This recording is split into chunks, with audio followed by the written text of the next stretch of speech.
Hello, and welcome to the 2026 Sanger SCAD Symposium, brought to you here virtually. We're so happy to welcome you. My name is Dr. Esther Kim, and I'll be your moderator this morning. I'd like to introduce Ms. Katherine Leon with SCAD Alliance to kick off our show. Hi, everybody. It's so great to be here with you, and I appreciate Dr. Kim so much for letting us co-host for another year, this time virtually, which is super exciting. It's been a learning curve for everybody. It's been very exciting. It's also been a thrill to see the names of the folks that have registered. Some are old friends, some are new friends. So welcome to the program. We won't keep you too much, but I did want to go over a few kind of housekeeping notes. Much like we do in person meetings, remember to pace yourself today, drink your water. If you need a break, take a break. We don't want anybody getting overwhelmed by the information because it's going to be a lot, and a lot of it's at a high level. We have some slides that are going to rotate during the breaks, so you can get access to the iSCAD Registry publications through the QR codes and read those later. We have some of our specially crafted SCAD jewelry. You'll see those. A lot of great information there. And then on the technical side of things, if you want to take a minute now just to look at the bottom of your screen, there are several navigation buttons that are important today. There's a schedule tab, so you've got the roster of the sessions. There's a Q&A box where you can submit questions for our speakers. Again, though we have, as we do typically, is we've collected a lot of great questions, hundreds. So if you're not hearing something that you want to hear, put that in the box. There's something called Pulse, which is emojis that you can use to find content and express yourself. We have a faculty list down on the bottom of your screen, and then a help tab, which offers technical troubleshooting. Closed captioning is available if you find that helpful. So select the CC button in the video window. If your screen freezes, just refresh your browser. No need to panic. Just try that first, or press F5, and the feed should refresh. If you continue to have technical issues, just submit your tech support question under the Questions tab. And now it is back to Esther. Thank you. Great. Thank you so much, Katherine. We're so excited to be co-hosting this series today. And I would just encourage everyone who's watching, hopefully, well, you can walk too while you watch. I would encourage anyone who's watching, if you like what the SCAD Alliance is doing in terms of its work, we will have opportunities for you to scan a QR code and donate. It's really from donations and philanthropy that we're able to put on presentations such as these, and also fund the research, which I will be talking more about. So I'd like to formally welcome you to the 2026 Sanger SCAD Symposium. We've co-titled this SCAD Across the Care Continuum and Beyond. We welcome providers, but also patients who have recently experienced a SCAD heart attack, but also patients who have been living past a SCAD heart attack for many, many years. I think there's something here for everybody. I would like to express my deepest appreciation for the planning committee, and you can see all of the faculty who will be speaking on the schedule as Katherine instructed, but special recognition to these folks here who have done a terrific job of putting together a comprehensive presentation for you all today. Also want to thank the Izzard Family Fund for Excellence in Women's Cardiovascular Care here at Atrium Health for their philanthropy, and it's because of their generous support that we are able to co-sponsor this event today. I wanted to tell you a little bit about the iSCAD Registry, which is a research program of the SCAD Alliance. And SCAD Alliance has thus far been the sole funder of the research that you'll be hearing about today. Certainly, we want many investigators around the world to be researching SCAD. We want to work together to find answers to the questions that are going to change therapy for patients with SCAD. But we wanted to highlight the research that SCAD Alliance has helped to support through the years. So the mission of the iSCAD Registry is to develop and maintain an independent quality data repository to advance the pace and breadth of SCAD research around the world toward the common goals of improving patient diagnosis and outcomes and accelerating patient discovery. I think one of the things that I would really love for you to take away today is that rare diseases should never be researched by one institution, and that we really need to work together to increase the pace of that research and bring folks together so that we can actually move the needle forward in a timely way.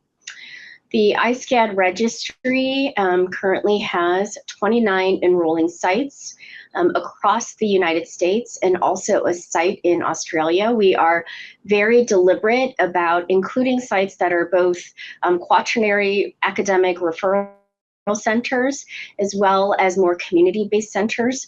We also are very deliberate about including centers that allows us to have a diversity of both sexes as well as races and ethnicities, so that we can study SCAD in all of its forms, affecting many different types of people.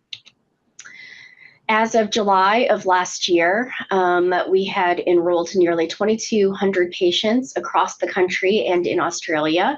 We have taken a brief hiatus as we begin the second stage of our registry that we lovingly called iSCAD 2.0. And you'll be hearing more about this. We have partnered with a new coordinating center, and an announcement about this will be coming out shortly, so stay tuned. Wanted to also thank any patients who are in the iSCAD registry for the generosity of your story and for the generosity of your data. You are really the reason that we do this research, and you're really the reason that this research is able to advance. I wanted to let you know that the iSCAD registry has been extremely productive. We've had 15 abstracts and publications, and you will be seeing the publications rotating on the rotating slides throughout the day. All of these publications are open access, and what that means is that if you scan that QR code, you are able to download the full manuscript, and that has been one of our major goals as the iSCAD steering committee, that the patients are supporting the research, the patients are providing data, and patients deserve to be able to read the data in its complete form. So please go ahead, you can download those, share those with your family and your doctors, and certainly the providers on the call, please feel free to read those as well. So for today, our objectives are to provide education for both patients and for providers, including our nurses, social workers, EMTs, APPs, and physicians on the contemporary management of SCAD. We want to discuss the latest research, but also highlight the work of the iSCAD registry. And most importantly, through education and through the ability to answer some of the questions that have been pre-selected, we hope to provide hope to patients and to providers. It can be a devastating thing to have a heart attack from SCAD. We know that it has a significant impact on mental health. It can have a significant impact on physical health, and it can have a significant impact on the mental and physical health of your family members and those who love you. And so we hope that at the end of today that you will leave here with just a little bit more hope and certainly a lot more knowledge. Your questions are really important to us. I'm really happy to share that we've had over 500 people register for this meeting. Also wanted to let you know that this meeting is being recorded and will be archived on SCAD Alliance's YouTube channel, so that people who are not able to join us in person today can also benefit from this education. Because we've had so many registrants, there were literally hundreds of questions that were submitted prior to the meeting. So what we have done is we have taken those questions and we have tried to categorize and organize them into major themes so that we can ask our faculty members the major themes within those categories. As Katherine said, if your question is not answered, please refer to the other SCAD Alliance YouTube videos that are available on the YouTube channel. We've had multiple question and answer webinars, as well as other thematic webinars as well. If there are significant questions that have not been previously asked, we do have moderators who can bring forth those questions to also be included during the Q&A sessions. So because of all of this and our time constraints, we can't answer live questions, but please don't be discouraged about entering them in the chat. We will collect them, and if we see a theme, we may put together another webinar to address those questions specifically.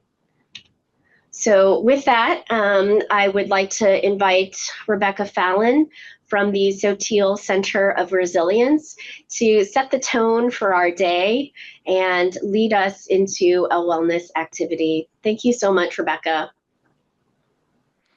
All right. Well, thank you, Dr. Kim, and good morning, everybody. It is so nice to see so many patients as well as providers from around the country and the world, even, I believe. So I am a psychologist who spends her time doing a lot of talking with heart patients, including many SCAD patients over the years, about the unique emotional challenges of navigating really any type of heart issue. One thing I'm going to do this morning is just kind of say a couple of things about general resilience and well-being, and then do a quick visualization exercise to hopefully get us in a good spot for learning. So one thing to know is that most people, after any type of diagnosis, have sort of this feeling of knowing, this deep knowing that this is one of those moments or one of those events that my life will forever be divided into before and after this. What is special, I find, about SCAD patients is that for many of you, that moment may have happened during a season in which you already felt extremely vulnerable in other ways. Some of you may have been new mothers when you were diagnosed, or navigating a tough stage of parenting, or caring for your own aging parents.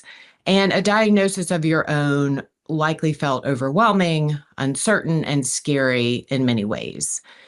And in my coaching practice, I talk a lot about the concept of resilience.